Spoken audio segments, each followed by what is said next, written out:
Okay, the title is an activity for practicing discourse intonation with adult multilingual B1 learners.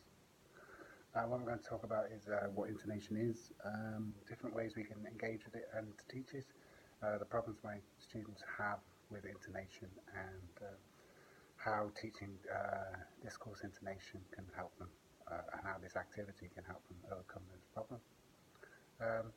So intonation, according to Crittenden and Coulthard, it's kind of a diffuse definition. It's the movement and pitch, a variation in sound, in an utterance. With any definition, there's an agreement on is this idea of prominence, where a syllable is more noticeable than others. And Brazil will call this the tonic stress, or the nuclear stress, with the strongest syllable in a sentence.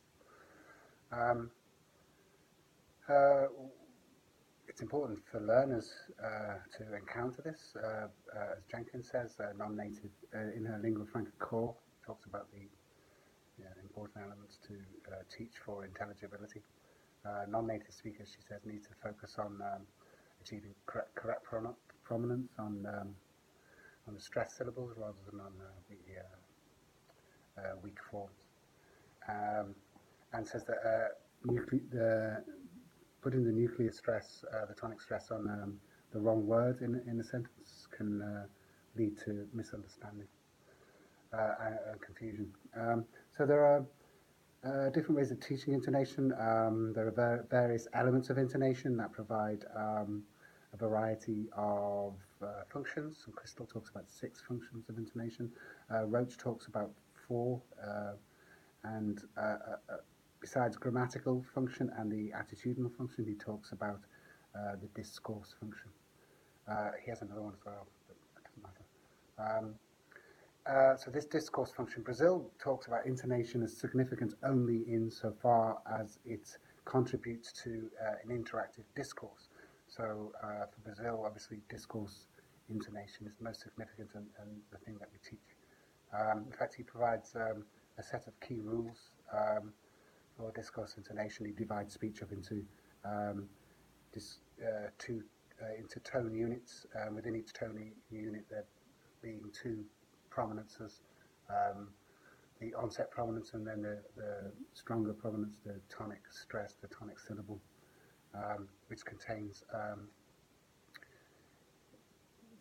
new information. The most Gilbert talks about it being the peak of meaning. The peak stress has the peak of meaning in a sentence, and Brazil does talk about the rising tone and the falling tone, imparting different information. So we have a referring tone talking about shared information, or a proclaiming tone talking about new information. There is the possibility that the tone can give you an unfinished statement or a finished statement. But what I'm mostly interested in, what I'm trying to get across to my learners, is this tonic syllable contains the new information and the most meaning in the sentence. So within the class, the aim is to teach this one super segmental element within advice structures that they've been looking at in the class. And it's to get students to notice this tonic syllable, this peak vowel, that it has peak meaning, it's this proclaiming tone, and it has new information.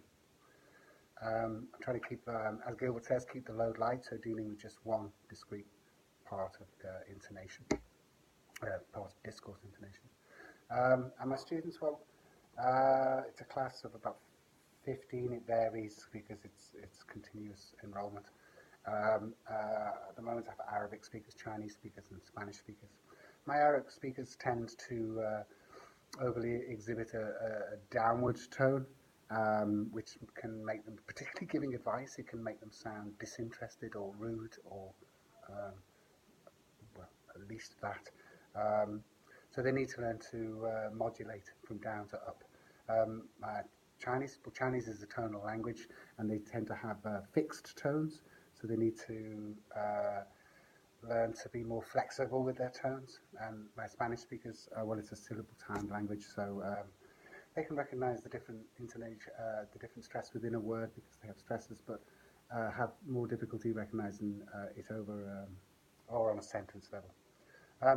So the activity itself follows an audio activity where the students have encountered advice structures.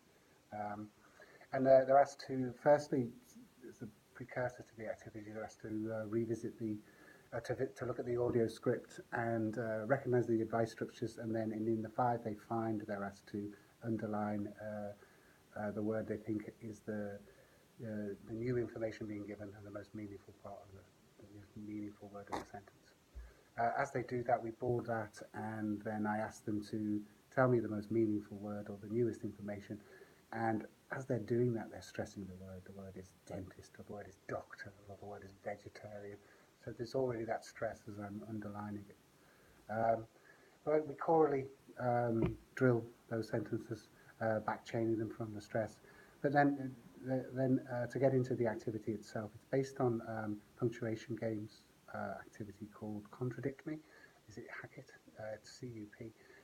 And I've changed, all I've done is really change these sentences to advice structures.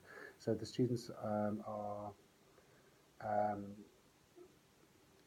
given these various dilemmas and asked to mingle, and then asked, the only advice they give is terrible advice. So a student will have 4 dilemmas. One of them is, I have a toothache. They will ask student B for some advice, and student B will say, go swimming, whatever, you need to go swimming. So it's ridiculous advice, it's always a wrong advice. They go back in pairs and they share their advice and talk about it. Then when I elicit the answers from the different pairs, I model the stress again and say, Abdullah told you to go to a swimming pool. Well, you don't need a swimming pool, you need a dentist. And again, we're emphasizing the stress of that new information. Students started to respond already and started to more or less self-drill. As we put those sentences up, they echoed and then started to drill it, and then we drilled the more interesting responses. So did students respond to it? How successful? In the noticing exercises, they found that very easy. I was surprised that they not only found the new information, but they intuitively seemed to stress it. As I said, when I got them to feedback, they were stressing it. They drilled it very easily. They did the actions. Ray was overly stressed everything. He was even subtly stressing the onset syllable. Abdul Karim, was doing the strong syllable. It's the power. It's where the meaning is. It's where I understand things. So they got the connection between the new information and the stress, and they were really articulating stress. In the follow-up exercise, it was a bit a freer exercise where they came up with their own dilemmas and mingled, and again they either gave true good advice or bad advice.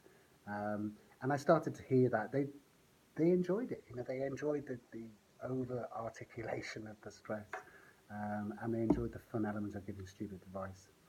So they understood the tonic. They understood even the onset. They understood that it was meaning. They understood that it was new information. They enjoyed articulating it.